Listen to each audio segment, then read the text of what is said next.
Olá pessoal, na aula de hoje nós falaremos aí sobre leituras de imagem. A gente já viu, já expliquei para vocês até fizeram um plano de aula muito bacana sobre a metodologia de abordagem triangular do ensino em arte. Só que me passou pela cabeça que a gente não discutiu o que é leitura. Como a gente fazer essa leitura visual? Então hoje a gente vai discutir um pouquinho sobre isso e depois eu vou abordar uma outra metodologia também, que é Image Eighting, ou na verdade Olhando Imagens. É uma metodologia norte-americana muito bacana que nos possibilita trabalhar com a leitura e releitura de imagens também, tá? Coloquei no primeiro slide alguns questionamentos para vocês. Como realizar leitura de imagens?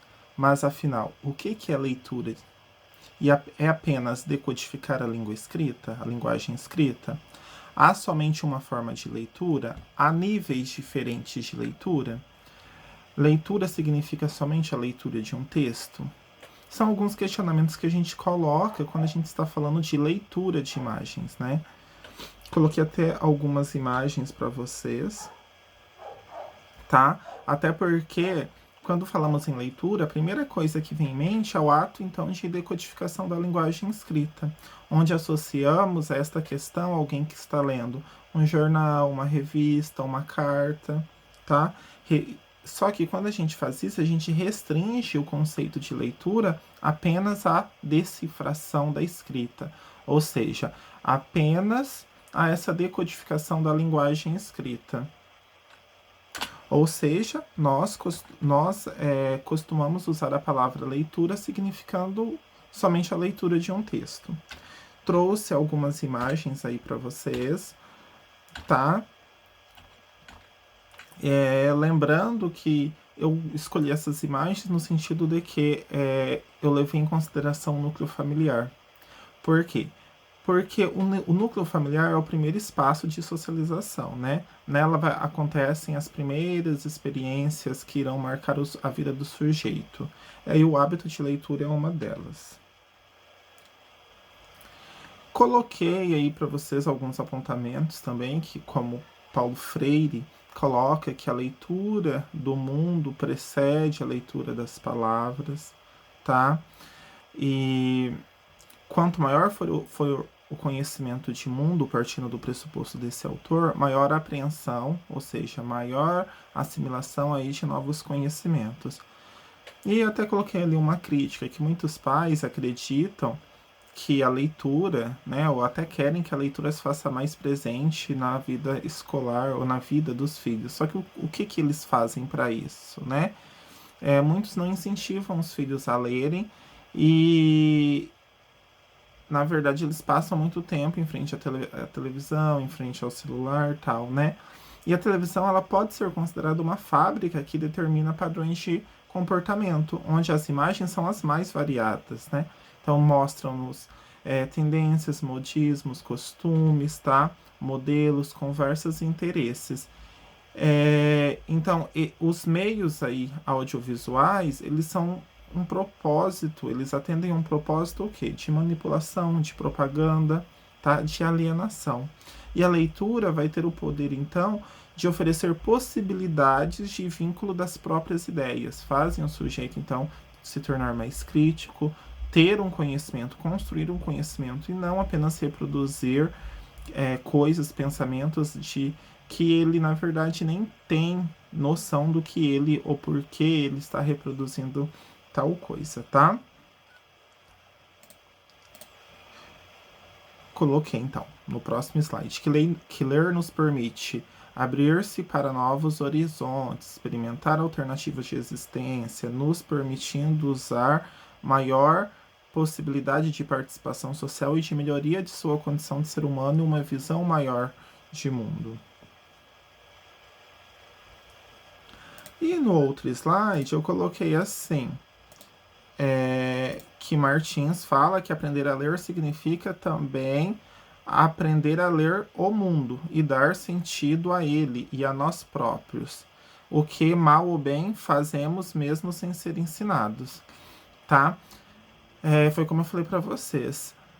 Quando a gente seguindo ali o posicionamento de Paulo Freire, né, que a leitura do mundo precede a leitura da palavra, ou seja, a gente tem que dar sentido ao mundo, né?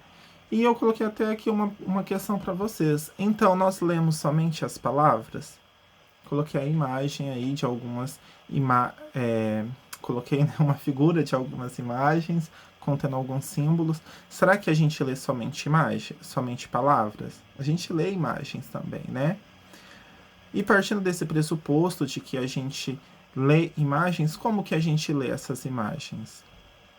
Buoro vai falar que o ensino da arte, a partir da leitura da imagem, deve ser apresentado aos alunos e explorado antes mesmo de se falar sobre o movimento artístico ao qual ele pertence, tá? Porque a imagem, como signo, ela está carregada ali de significação. É importante a gente colocar que essa leitura sensorial, ela começa muito cedo e nos acompanha durante toda a vida, que é o que ele vai falar a seguinte, tá? Que ele vai colocar 3 níveis de leitura. A gente tem a leitura sensorial, a leitura emocional e a leitura racional.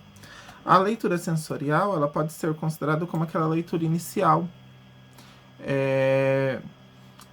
que é uma leitura lúdica, cria a fantasia, as ilusões juntamente com o mágico, com o fantástico, e que fazem parte do mundo da imaginação das crianças.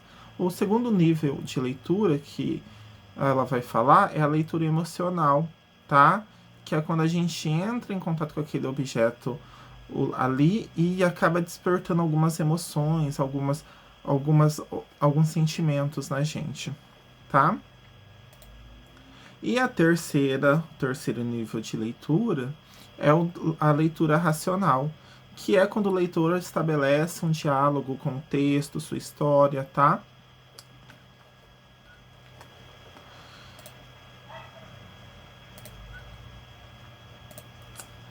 E então, partindo desse pressuposto de que há níveis de leitura, de que a gente também pode ler imagens, eu trago para vocês essa metodologia, que é, traduzindo para o português, metodologia olhando imagens, tá? Que é um sistema de análise de imagens.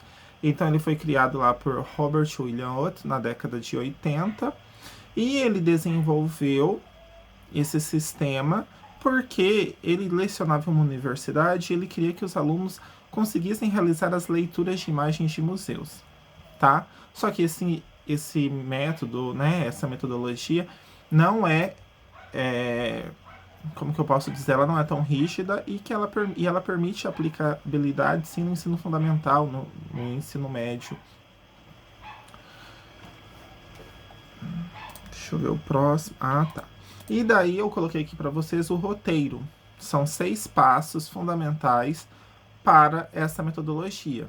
Diferente lá da abordagem triangular, que fala que a gente pode seguir, que a gente pode começar por um ou por outro, essa não, essa é fixa, tá? A gente tem que seguir esses passos. O primeiro passo vai se referir ao aquecimento ou sensibilização do olhar. O segundo é o descrevendo, o terceiro analisando, quarto interpretando, quinto fundamentando, sexto revelando. Nossa, professor, por que está tudo no gerúndio? Porque ele falava, né, que era uma ideia de continuidade, tá? É um sistema dinâmico, integrado e articulado. Vamos falar sobre o primeiro passo, que é o aquecimento ou sensibilização do olhar. Nada mais é do que atividades que sensibilizem ou que traga a temática ali a ser estudada. Pode ser jogos, pode ser música, no sentido de sensibilizar mesmo o aluno para aquele tema que será estudado, tá? O segundo passo, eu pulei aqui. O professor está meio perdido hoje, vocês estão vendo, né? O segundo passo é descrevendo. Então, nesse passo, os estudantes eles poderão observar aquela obra e perceber ela em sua totalidade, tá? E aí, então, o professor pode realizar algumas questões, como: o que vocês estão vendo? Quais objetos, cores e formas são percebidos? O terceiro passo é o analisando. Logo, nessa etapa, os estudantes vão investigar a organização e composição da imagem. Então, o professor vai levar o aluno a analisar o quê? As cores, as formas e as linhas utilizadas pelo artista. Então, como a imagem está organizada? Quais objetos que mais se destacam? O quarto passo é o interpretando.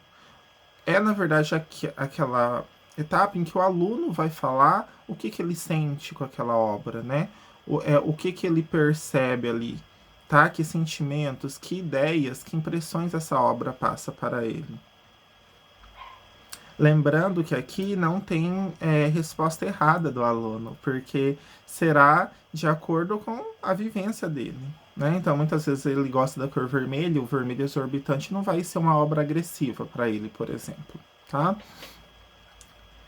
E a quinta etapa é o fundamentando. Nada mais é do que a parte teórica da obra. Quem que é o artista, o que ele criticava, de que movimento ele faz parte, né? Ou seja, qual é o contexto histórico, social e econômico dessa obra. E por fim, a última etapa é a revelando. É a parte prática, é que os alunos poderão expor, seja por meio das artes visuais ou por meio das outras artes, a sua obra, o que ele aprendeu.